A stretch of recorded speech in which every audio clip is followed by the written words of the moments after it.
e pash, domethënë që fillim kështu, domethënë që na reagimin e ato që kishte gënjeshta, jam vjekur një herë ato gjëra.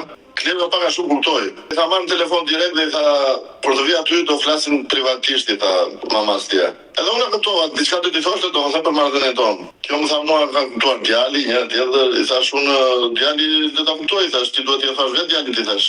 Marrëdhënien tonë, i thash, je divorcuar me burrin e parë apo jo?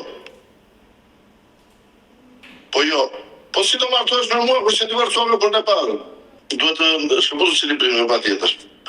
Ajo nuk është shkëputse.